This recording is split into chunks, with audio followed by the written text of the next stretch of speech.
Ku izina ry'Imana Data na Mwana na Roho Mutagatifu. Nyagasani Yezu nabane namwe. Nimucyo tuzirikane kuri iyi vanjiri ntagatifu yo ku wa kane w'icyumweru cya karindwi cya Pasika, nyuma ya Asensiyo.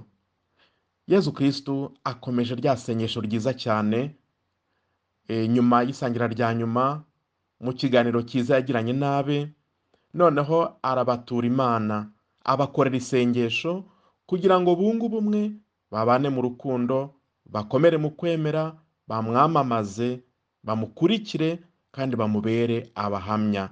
Izo ni ingingo z'ingenzi iri sengesho dusanga muri Yohani umutwe wa 17 rigarukaho. Bavandimwe, kuri uyu wa kane rero, noneho Yezu Kristu arafata ikindi gika mu isengesho rye. Mu minsi yabanjije twumvaga uburyo isengesho rye aritura Imana Data, asabira abigishwa be, abamukurikiye, abari kumwe nawe icyo gihe. Ubu noneho afashe ikindi gika, aho yaguye amarembo, arasabira abazamwemera bose, mu bisekuru byose, mu bihugu byose, mu ndimi zose, mu moko yose, abazamwemera babikesha ubutumwa, iyogezabutumwa ba bandi bazakora, ababigishwa be bazakora. Mu yandi magambo, arasabira abazamwemera bose nyuma yo gusubira mu ijuru, babikesha kugerwaho n'inkuru nziza y'umukiro. Mucyo rero dusome iyi vanjiri ya Yohana umutwe wa 17 umurongo wa 20 kugera ku wa 26. Muri icyo gihe Yezu agiye kuva kuri iyi si ngo asange se, yubura amaso ayerekeza ku ijuru, maze asenga agira ati, si bo bonyine nsabira, ahubwo ndasabira n'abazanyemera babikesha ijambo ryabo, kugira ngo bose babe umwe nk'uko wowe dawe uri muri nge, nanjye nkaba muri wowe. Ndasaba ko nabo bunga ubumwe muri twe, kugira ngo isi yemere ko ari wowe wantumye, kandi ikuzo wampaye nanjye nararibahaye, kugira ngo babe umwe nk'uko natwe turi umwe, mbe muri bo nawe ube muri nge, kugira ngo bagere ku bumwe bushyitse, maze isi imenye ko wantumye kandi ko wabakunze nk'uko wankunze.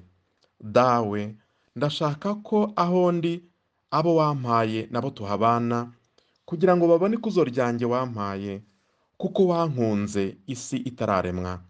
Dawe w'intungane, isi ntiyakumenye, ariko njye narakumenye. N'aba kandi bamenye ko ari wowe wantumye. Nabamenyesheje izina ryawe, kandi nzakomeza kuribamenyesha, kugira ngo urukundo wankunze rubabemo, nanjye kandi mbabemo. Iyo ni ivanjiri ntagatifu. Bavandimwe, Yezu Kristu ntabwo asabira ababanye nawe mu gihe cye gusa, ahubwo umukiro we ugera kuri bose, ku bamwemera bose, yewe n'abandi bose bamushakashakana umutima utaryarya batanamuzi, abo bose arabakiza. Ikindi kandi n'abatamuzi babeshwaho nawe. Niyo mpamvu Yezu Kristu avuga ati, si bo bonyine nsabira. Ntago nsabira mwebwe mwamenye byeruye, ndasabira n'abandi bose banshakisha buhumyi batanzi. Ndasabira na ba bandi bazanyemera babikesha ubutumwa mwebwe muzabagezaho bw'inkuru nziza y'umukiro, babikesha kwemera ivanjiri yanjye. Abo bose arabasabira, ababanye nawe, abazamumenya nyuma, kugira ngo twese twunge ubumwe. Ari nayo mpamvu Kiliziya ntagatifu itwereka ko twunze ubumwe n'abatagatifu, turi mu bumwe no mu rusange rw'abatagatifu, aho tuzirikana abatagatifu babayeho mbere, abakristu babayeho mbere n'ibyo bakoze, tukumva twunze ubumwe muri bo. Mu gitambo cy'Ukarisitiya buriya twifatanya n'abamarayika n'abatagatifu bose, abo bose babaye abahamya b'ikubitiro ba Yezu Kristu, tukifatanya n'abitabye Imana bakiri muri purugatori, kandi tukifatanya n'abakiri muri ubu buzima batura igitambo hirya no hino ku isi hose, mu ndimi zose, mu moko yose no mu mico yose, tukifatanya n'abandi bose bashakashakana Imana umutima utaryarya, wenda batazi n'izina ryayo. Mbese Kiliziya ibereyeho bose, kandi igerageza gusabira bose umugisha n'umukiro. ngubwo ubutumwa bwayo. Yezu Kristo rero akomeje mu gusoza iyi vanjiri, agarutse kuri ba bandi bamumenye bagendanye nawe. Arababwiye ati namwe ntimwirare, nabamenyesheje izina rya Data kandi nzakomeza kuribamenyesha. Bivuze ngo ubukristo ntabwo ari nk'itike ufata ngo uyicarane, uyibike, wiryamire, wisinzirire.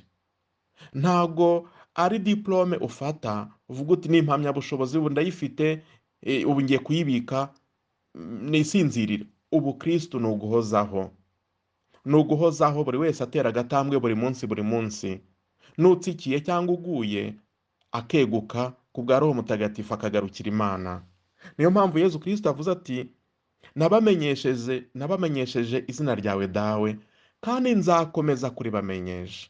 Ntabwo naribamenyesheje rimwe gusa, nzi ko bari mu rugendo, nzakomeza kubashyigikira, nzakomeza kubaba hafi, nzakomeza kubamenyesha izina ryawe ry'umukiro, kugira ngo urukundo wankunze rubabemo nanjye kandi mbabemo. Nta cyiza nko gutura mu Mana, nta cyiza nko guturwamo n'Imana. Ngiki cyo Yezu adusabira kugira ngo twigiremo ibyishimo bisendereye, dusabirane tube abahamya nyakuri ba Yezu Kristo wapfuye akazuka, akaba yicaye iburyo bw'Imana Data. Nyagasani Yezu nabane namwe.